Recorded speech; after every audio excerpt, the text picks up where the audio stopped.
Gusto ko lang i-share guys yung experience namin na naglakad sa Camp Samal. Ayan, kasi nga maluwang po ang Camp Samal. So naglakad po kami pauwi. Ito po yung first day po namin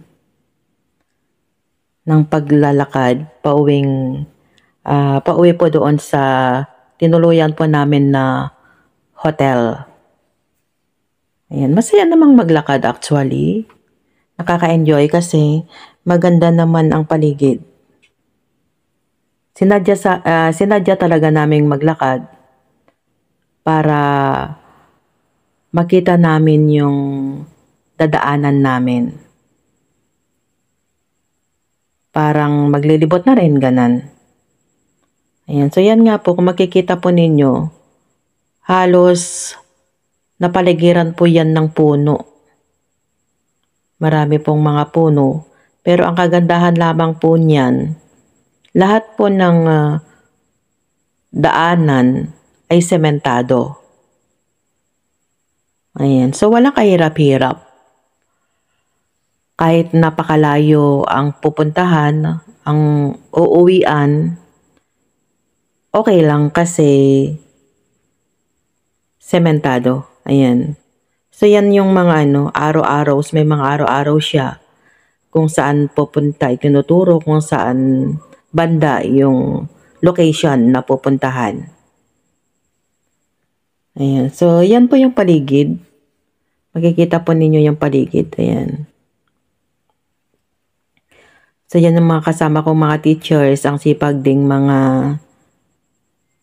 naglakad. Ayan. Gusto ko sanang dumaan dito eh. Napakahabang hagdan. Papunta doon sa Bandaron. Siguro maganda rin sa Bandaron, no? Kaya may hagdan na ganon. Tapos kinuhanan ko rin to yung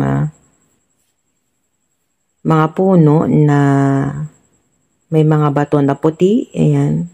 Tapos doon sa Bandaron, may nakita akong parang, ano ba yun? Parang venue. Pero yun siguro guys is siguro kako kasi hindi kami nagpunta. Ayan. Para siguro doon makikita mo siguro yung view, ganun. Doon sa baba. Kasi mataas po tong Camp Samal eh. Mataas po siya. Ito na po actually yung yung pauwi. Papunta po dyan sa tinutuluyan po naming hotel. Ayan. So dito po kami tumuloy. Ayan. So marami po kami actually. Sa isang room po, una ay 13 kami. Pero nung pangalawang gabi na, 5 na lang kami kasi lumipat sa ibang hotel yung mga kasamahan namin. So dyan po kami tumuloy sa Camp Samal Hotel.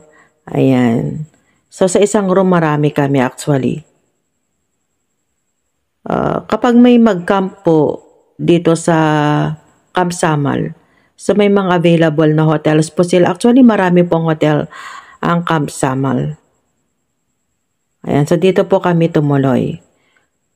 Ayan, so ito po yung first day po namin. Ayan, very dyan sa loob oh. Nagre-reflect yung ilaw.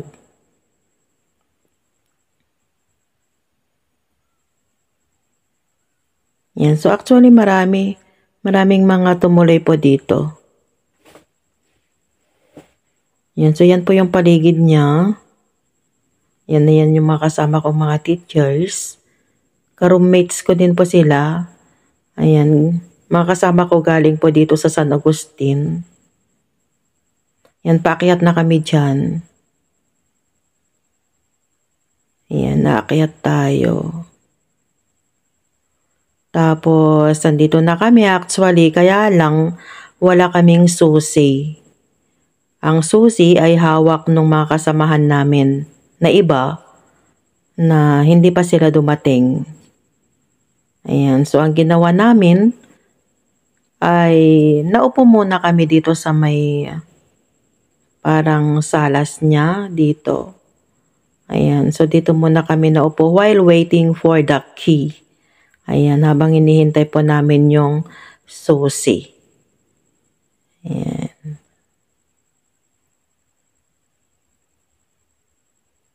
So, ganyan lamang po ang aming karanasan. And then, eto naman na po yung second day. Ayan, second day ng paglalakad. Ayan. Gustong-gusto naming maglakad, guys. Kasi nga, maganda nga ang tanawin.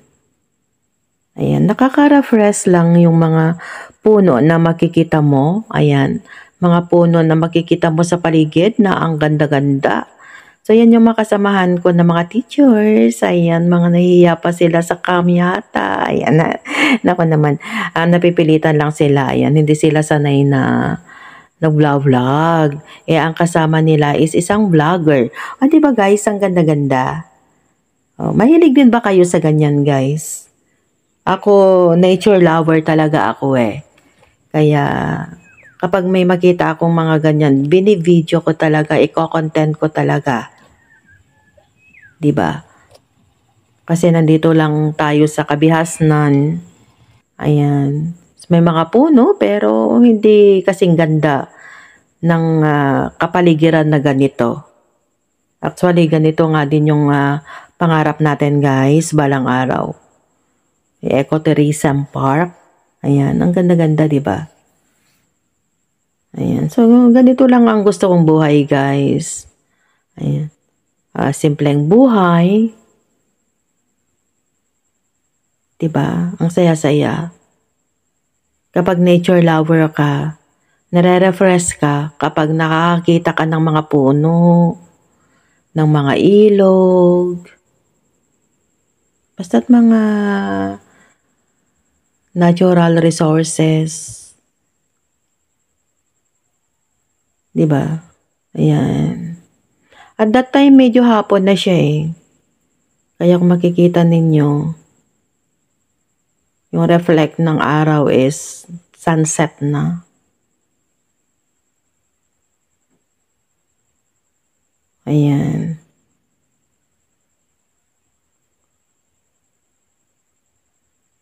Masaya lang maglakad kapag nakikita mo ay magandang tanawin. So, yan yung second day namin, guys. Yung third day at saka fourth day kasi hindi na kami naglakad. First day and second day lang yung paglalakad namin. Ayan. Masaya din naman. Kahit malayo, ay masaya. Kasi nga, gaya nga po ng sabi ko, nakaka-refresh po ang paligid. Nakaka-relax. So, eto na rin yung way ng unwinding namin. Naka-unwind din po ako dito. Nagpapasalamat naman ako at kahit papaano nakadayo ako ng seminar. So, eto na po yung hotel namin ulit. Ayan. Medyo mas hapon lang po kasi ngayon Actually, mas gabi na siya na dumating po kami dito sa tinutuluyan po naming hotel. Ayan, mga nakailaw na yung mga kasamahan po namin. Yung time na yan, kami na lang po. Ayan, bali 5 na lang po kami sa isang room. Ayan, sa wakas, nakarating din kami. Diba? Ayan, so yan po yung tinuluyan namin na hotel. Actually, ang hotel na to meron siyang resort. May mga swimming pool. Ipapakita ko po sa inyo later. Ayan.